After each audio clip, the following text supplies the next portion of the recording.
You ever see somebody just dare the universe to humble them?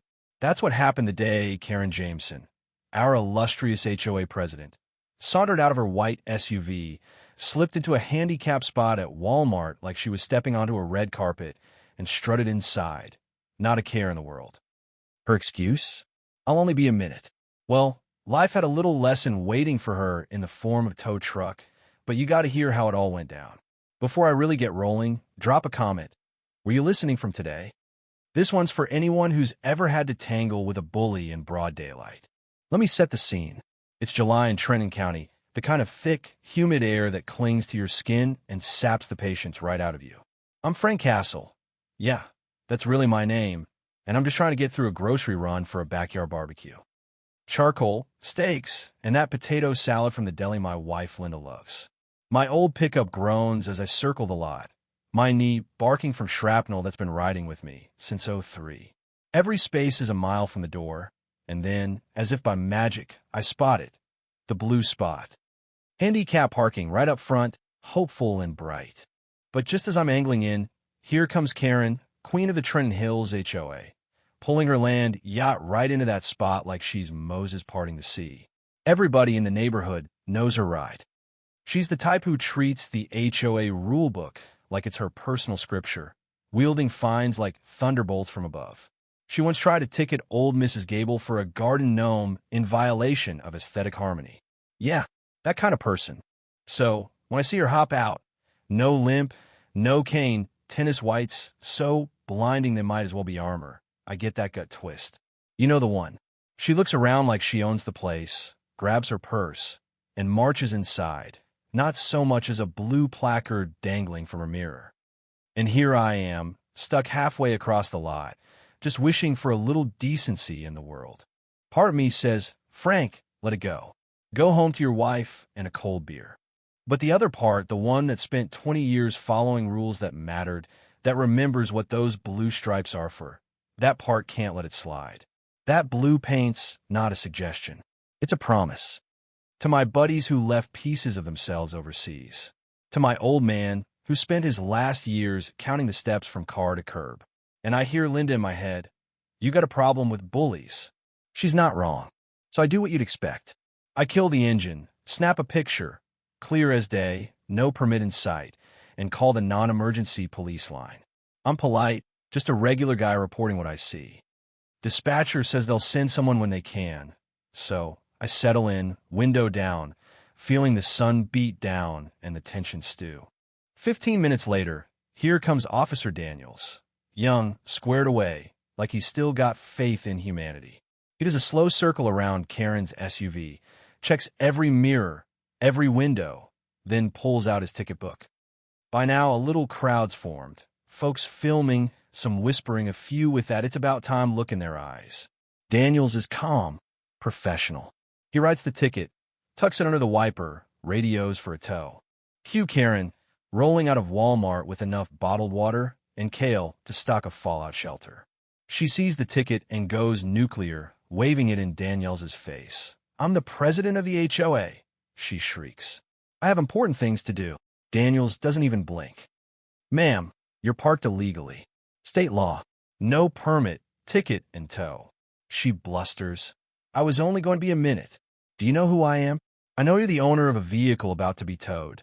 Daniels replies, cool as you like. And right then, the tow truck rolls in. Big bearded guy hops out, hooks up her SUV. The clatter of chains, music to my ears. Phones up, people filming. Karen's face? Priceless. She tries threats. Name drops the mayor, threatens lawsuits. Daniels just waits, letting her sputter. It's like the universe paused to enjoy a little justice. When her eyes finally meet mine, I give her a small nod. She knows. She knows. Her face is pure fury as her precious ride gets lifted away. And for once, the spot's open for someone who needs it. But here's the thing about standing up to folks like Karen. They don't go quietly. Next morning, Linda's scrolling the neighborhood social feed, and boom, there it is, Karen's masterpiece post about a deranged, aggressive man harassing her at Walmart, getting her car towed, ruining her life. She doesn't name me, but the description might as well be a wanted poster. My face, blurry and grim, snapped while she's being humiliated. Comment war breaks out. People take sides, but Linda just laughs. Only authority you have a problem with, Frank, is the kind that tells you no. She's right. We figure it'll blow over. But that's not Karen's style. Within days, the notices start. Mailbox the wrong shade of black. Lawn a quarter-inch too high. Trash cans left out too long. $50 fines, one after another.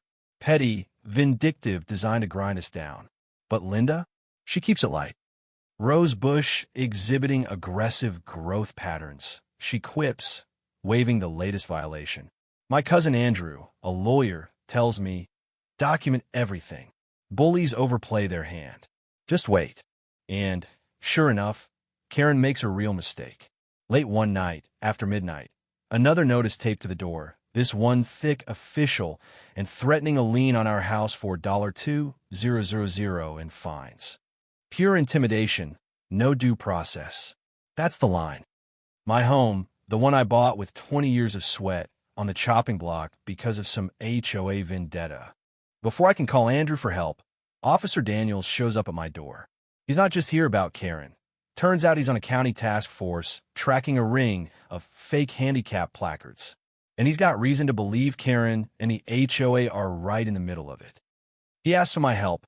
Keep records, play along, let her get sloppy. This was never about grass height or mailboxes. This was about a woman abusing power, thinking she was untouchable.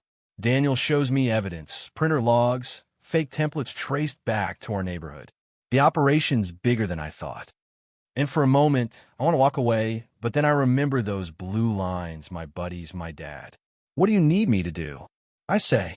We play our parts.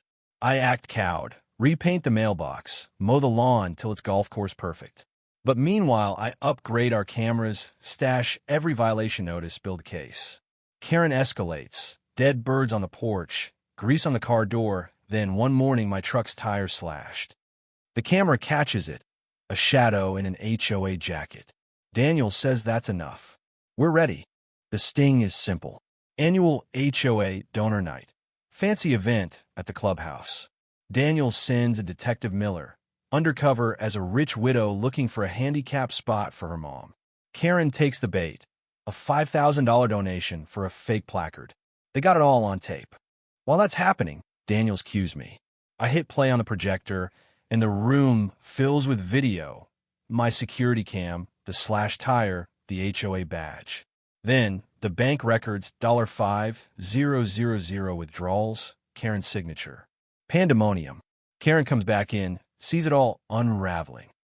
Cops storm in, handcuffs click, and just like that, the queen is dethroned. News spreads fast. HOA president arrested in disability fraud ring. The board resigns in disgrace.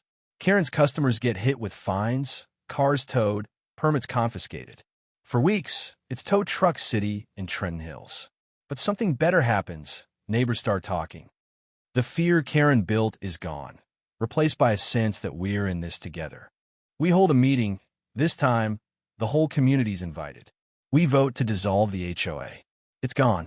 In its place, just a neighborhood watch, a voluntary fund, and a new accessibility ramp built by a local vet.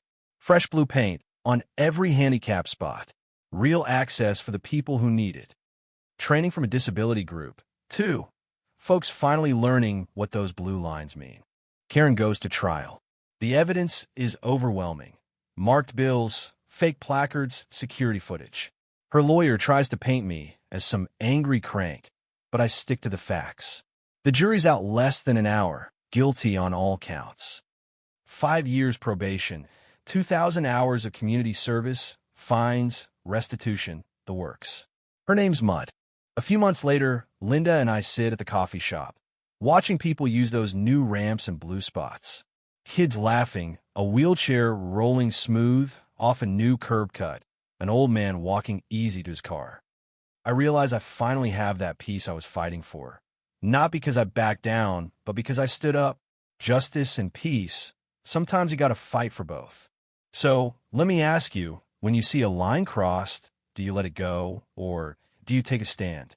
Where's the line between keeping the peace and demanding justice? Ever had to go to war for what's right, even when it would have been easier to walk away? Drop your story in the comments. Let's hear how you'd handle a Karen of your own. Maybe, together, we keep those blue spots safe for the folks who truly need them.